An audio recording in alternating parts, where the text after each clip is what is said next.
Hello. Hello students. आज हम जो चैप्टर पढ़ रहे हैं हमने इसके बारे में पहले भी पढ़ा था।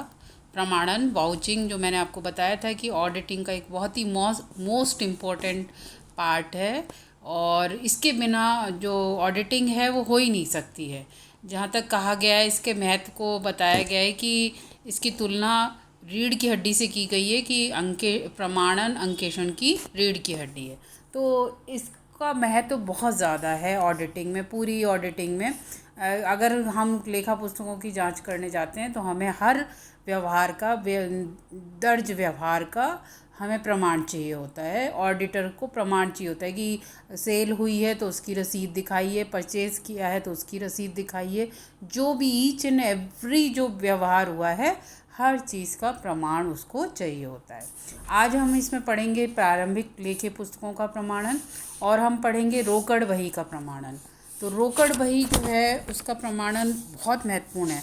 प्रारंभिक लेखे की पुस्तक में रोकड़ बही सबसे इम्पॉर्टेंट है, अतः इसका प्रमाणन भी अधिक महत्वपूर्ण है। रोकड़ बही का प्रमाणन प्रारंभ करने से पूर्व रोकड़ विभाग में लागू की गई आंतरिक नियंत्रण प्रणाली को समझ लेना अत्यंत आवश्यक है। हमने इससे पहले जो चैप्टर पढ़ा था, internal checking, internal control, internal audit, तो कैश बुक के संबंध में क्या संस्था द्वारा कैसी आंतरिक नियंत्रण प्रणाली अपनाई गई है। यदि वो बहुत सुदृढ़ है तो हमारा कार्य बहुत कम हो जाएगा। हम टेस्टिंग कर सकते हैं। टेस्टिंग मैंने आपको बताया था, परीक्षण जांच, जैसे कि हम ये जांच सकते हैं, कुछ व्यवहारों को जांचेंगे और उसके आधार पर हम निर्णय ले सकते हैं। ऐसा ना होने पर संपूर्ण रोकड़ बही का प्रमाणन आवश्यक है। रोकड़ बही के प्रमाणन को दो भागों में हम बांट सकते हैं। पहला है प्राप्ति पक्ष का प्रमाणन। रोकड़ बही की जांच में जो सबसे इम्पॉर्टेंट है वो है वाउचिंग ऑफ कैश रिसीप्ट्स। रोकड़ बही की जांच में प्राप्ति पक्ष का प्रमाणन भुगतान पक्ष के प्रमाणन की अपेक्षा अधिक कठिन है, क्योंकि उसमें हमें केवल अप्रत्यक्ष सबूत ही प्राप्त होते हैं कि दूसरे ने हमें दिया है, अगर हमने प्राप्ति की है।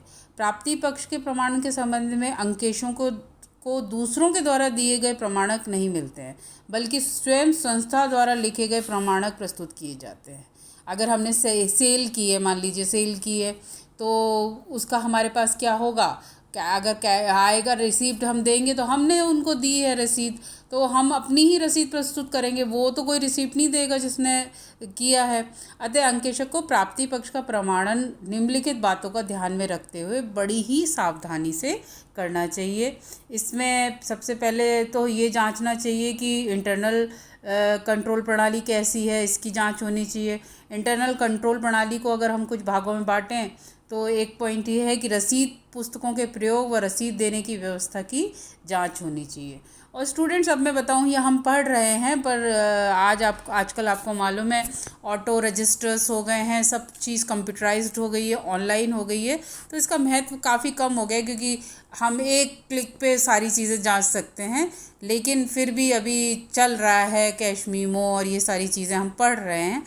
बट अगर देखा जाए तो आज के ज़माने में अभी इनका इम्पोर्टेंस कम हो गई है, क्योंकि सब चीज़ क्या हो गई है, ऑनलाइन हो गई है, सारी चीज़ें कंप्यूटराइज्ड हो गई हैं। मैनुअल काम जो है वो काफ़ी कम रह गया। छोटी संस्थाओं में, बड़ी संस्थाओं में तो बहुत मैनुअली बहुत कम चीज़ें रह गई है। लेकिन फिर भी ऑडिटर जब जाता है तो जितनी भी रिसीप्ट्स हैं, कैश मीमोज हैं, उनके द्वारा ही जांच करता है। प्राप्तियों को बैंक में जमा कराने की व्यवस्था किस प्रकार की है, इसके लिए अंकेशक को देखना चाहिए कि जमा कराने वाली स्लिप किस प्रकार भरी जाती हैं। अब आप इस बात को देख लीजिए, जमा कराने वाली स्लिप, अब तो ऑनलाइन ट्रांजैक्शन होता है, एक खाते से दूसरे खाते में अपने आप ही पैसा हो जाता है, आ जाता है, तो ये भी थोड़ा सा इतना ज़्यादा इम्पोर्टेंट नहीं है। लेकिन चूँकि जब हम आंसर्स लिखेंगे तो हमें ये सारी चीज़ें लिखनी पड़ेंगी। कच्ची तथा पक्की रोकड़ बही का मतलब क्या है कि कई लोग मेमोरेंडम बुक्स रखते हैं कि एक बार को उसमें लिख लो, फिर बाद में हम मेन जो कैश बुक है उसमें एंट्री कर देंगे। तो जो ऐसे ही लिखा गया है और जो मेन कैश बुक है उनका मिलान करना चाहिए कि दोनों में सेम एंट्री ये है या नहीं।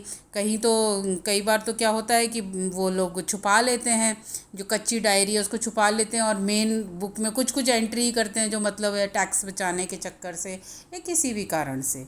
प्राप्ति पक्ष का प्रमाणन जो करेंगे वाउचिंग ऑफ रिसीप्ट साइट, तो आपको देखना होगा किन किन बातों का जो ऑडिटर है, जब हम या मैं या अपनी या हम की बात करती हूँ तो यहाँ पे मैं करती हूँ एज ए ऑडिटर, क्योंकि हम ये क्या पढ़ रहे हैं, ऑडिटिंग पढ़ रहे हैं।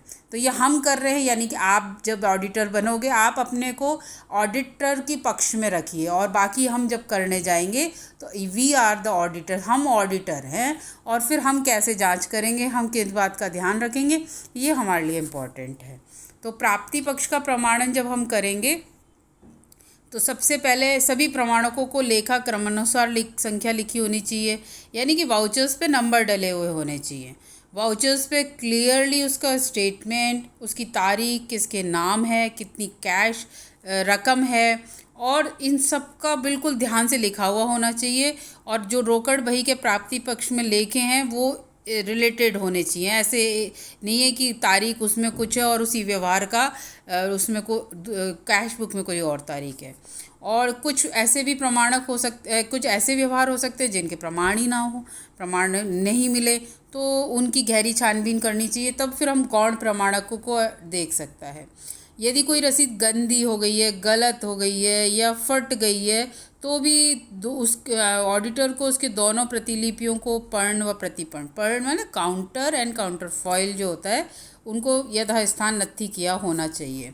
रोकड़ बही की प्राप्तियों के साथ रोकड़ बही की जांच करनी चाहिए। इस संबंध में व्यापार में प्रचलित जो भी नियम है, डिस्काउंट्स के बारे में या स्टॉक के बारे में जो भी निर्णय लिए गए हैं, वे कैश डिस्काउंट क्या दिया जाता है, ट्रेड डिस्काउंट क्या दिया जाता है, तो उनके पूरे उनका अध्ययन करना चाहिए।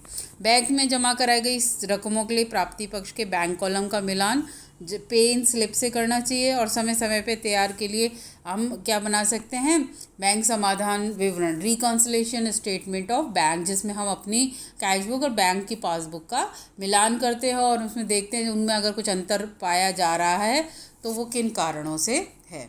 अब हम पढ़ेंगे रोकड़ बही की विभिन्न मदों का प्रमाणन। विभिन्न मदों का प्रमाणन में सबसे ज़्यादा, अगर कहीं कोई बिजनेस कर रहा है तो उसे कहाँ से प्राप्ति होगी, वो कुछ बना रहा होगा, कुछ ना कुछ तो कर ही रहा होगा, तो सेल जो करता है सबसे बड़ी जो होती है उसकी प्राप्ति का ज़रिया होता है कैश सेल, है ना।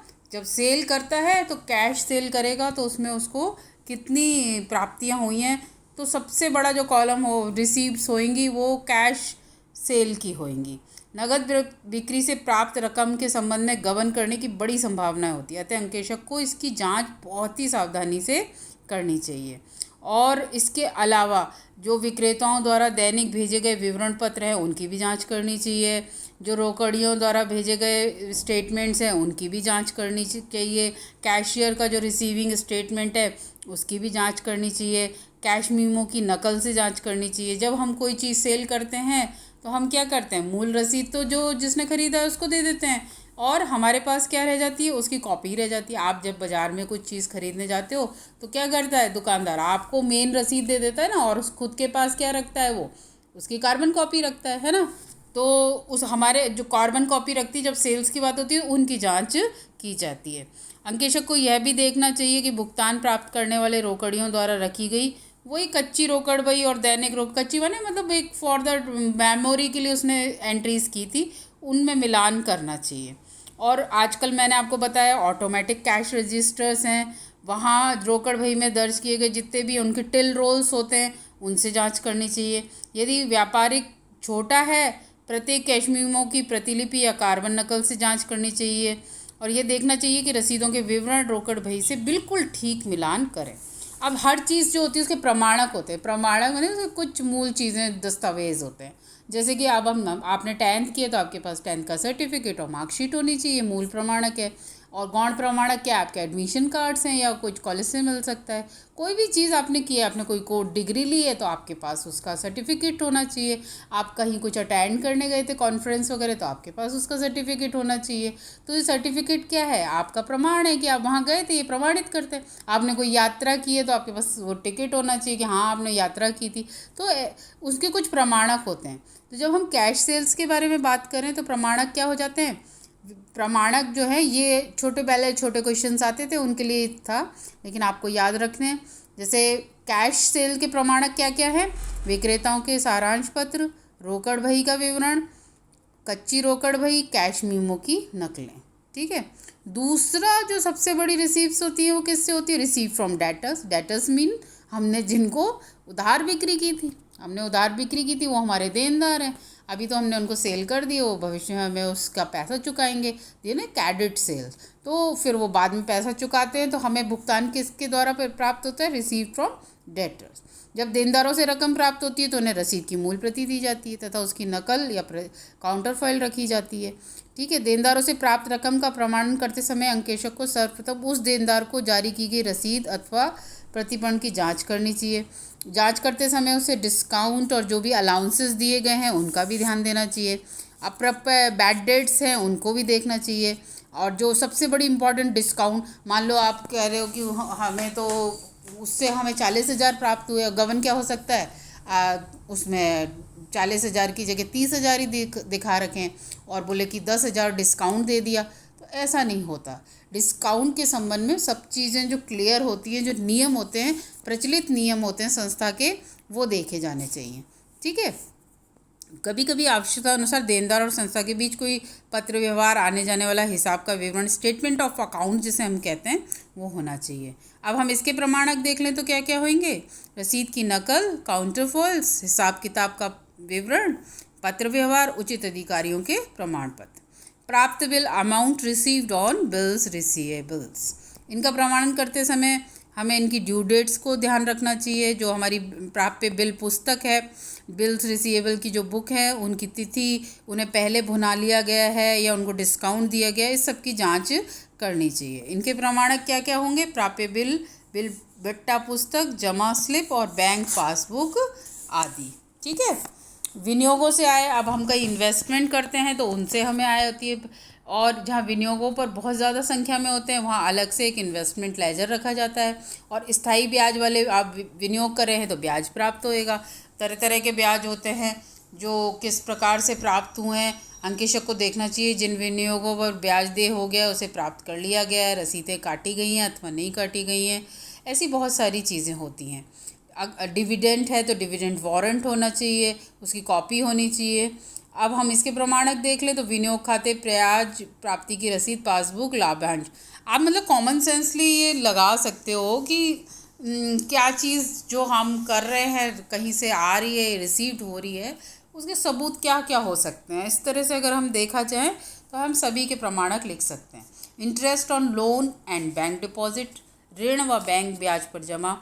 इसके लिए जो हमने ऋण एक मॉर्गेज द्वारा सुरक्षित हो, ब्याज की दर, भुगतान तिथियों, डीड्स माने संबंधित, कॉन्ट्रैक्ट्स जिसे कहते हैं। यदि ऋण असुरक्षित है, असुरक्षित ऋण कौन सा होता है? जिसके अगेंस्ट कुछ भी नहीं रखा है। सुरक्षित कौन सा है? जिसके अगेंस्ट कुछ रखा हुआ है, गिरवी रखा हुआ है। कि मकान गिरवी रख के लोन दे रखा है तो वो सुरक्षित है, लोन कोई नहीं चुकाएगा तो मकान बेच दिया जाएगा। असुरक्षित क्या है? जिसके अगेंस्ट लोन तो दे दिया है उठा के, लेकिन उसके अगेंस्ट कुछ नहीं रखा गया है, तो वह असुरक्षित है। अगर वापस नहीं करेगा तो हम वसूल करना बड़ा मुश्किल है उसको, तो ये असुरक्षित होते हैं। तो इनके प्रमाण पत्र क्या होते हैं? ऋण प्रसंविदेय यानी कि कॉन्ट्रैक्ट डीड्स है, रिसीप्ट्स के काउंटर फॉइल हैं, लोन अकाउंट्स हैं, बैंक स्टेटमेंट्स हैं, बैंक पासबुक है। अमूमन सबके ही जो है वो सेम से ही हैं। रेंट रिसीप्ट, इससे भी हमें बहुत सारी इनकम होती है बिजनेस में, और इसके संबंध में भी जो किराए की तालिकाएं हैं, आउटस्टैंडिंग रेंट है, इन सब की जांच बड़ी ध्यान से करनी चाहिए। इसके प्रमाणक हम पढ़ें तो किराया प्रसंविदा, किराया तालिका, रसीद का प्रतिपन्न, एजेंट के विवरण पत्र, किराएदारों द्वारा जो काटी गई रकम की प्रमाण पत्र है वो है। क्या कमीशन रिसीप्ट, कमीशन अगर हमें प्राप्त होता है तो वही हम इसके प्रमाणक देख लेते हैं। क्या क्या हैं कमीशन के? डीड्स हैं, कमीशन है, स्टेटमेंट्स हैं, कैश मीमोस हैं, उसके काउंटर फॉइल्स हैं, विक्रय विवरण की हमारे पास कॉपी होनी चाहिए। सेल ऑफ इन्वेस्टमेंट, अभी इन्वेस्टमेंट की इनकम की बात कर रहे थे कि इंटरेस्ट प्राप्त हो रहे हैं, यहाँ पे हम इन्वेस्टमेंट को ही सेल कर देते हैं। तो इन्वेस्टमेंट को सेल करने के लिए जो हम ब्रोकर के थ्रू करते हैं तो ब्रोकर का सेल नोट है, और काउंटर फॉइल है। ये इस बिक्री नोट से ये पता चलता है कि बिक्री की वास्तविक रकम क्या है, उस पर कितना खर्च एवं कमीशन देना पड़ा है। विनियोगों की बिक्री के संबंध में दलाल के बिक्री नोट ही उपयुक्त प्रमाणक होंगे तथा इन बिक्री पर प्राप्त रकम प्रमाणक इन नोटों के आधार पर ही किया जाएगा। सेल ऑफ फिक्स्ड एसेट्स, अगर संस्था ने कोई सेल की है, फिक्स्ड एसेट सेल की है, तो उसके सारे सबूत होने चाहिए। उसे मतलब फिक्स्ड एसेट सेल करेंगे तो पैसा आएगा, कैश आएगा, रिसीप्ट होएगा हमको, तो वो हमारे पास सारे क्या चीज़ होनी चाहिए, जो भी मध्यस्थ का उसका सेल स्टेटमेंट होना चाहिए, रिसीप्ट्स होनी चाहिए, कॉन्ट्रैक्ट डीड्स होनी चाहिए, सेल डीड्स होनी चाहिए, और जो भी हमने प्रति व्यवहार किया है, जो भी हमारा कम्युनिकेशन चला है, वो सारी चीज़ें होनी चाहिए। बैड डेट्स, डिविडेंड, अप्राप्य ऋण, यदि कोई ग्राहक दिवालिया हो गया और उसकी तरफ से बकाया रकम को डूबत या अप्रत्यक्ष मान लिया जाता है, निस्तारक द्वारा उसके लेनदारों को एक निश्चित अनुपात में भुगतान किया जाता है, इसे अप्राप्य ऋण लाभांश कहते हैं। ठीक है, इसके लिए हमें क्या है, प्राप्त रकम के लिए रसीदों की प्रतिपूर्ण की जांच करनी चाहिए, और प्रमाणक क्या है इसके, लाभांश पत्रों के प्रतिपूर्ण, अन्य दस्तावेज आदि रसीदें। उसके बाद है receipt from hire purchase agreement. किराया जो हायर परचेज एग्रीमेंट्स हैं उनमें किस्तों का भुगतान, उसकी तारीख, कम कीमत की वस्तु हैं तो विक्रय पर आधार किया गया है, memorandum, hire purchase sale book आदि चीज़ें होनी चाहिए, इनकी जांचनी चाहिए। प्रमाणक क्या होंगे इसके, डीड्स, रसीद, किस्त, विक्रय पुस्तक आदि। और अदर मिसलेनियस रिसीप्ट्स क्या हैं, अदर मिसलेनियस और चंदे मिलते हैं या एजेंटों से कोई प्राप्त रकम होती है, इसके प्रमाणक क्या होंगे, बीमे से प्राप्त रकम, प्राप्त हुए चंदे, दावों से प्राप्त रकम और एजेंटों को प्राप्त रकम।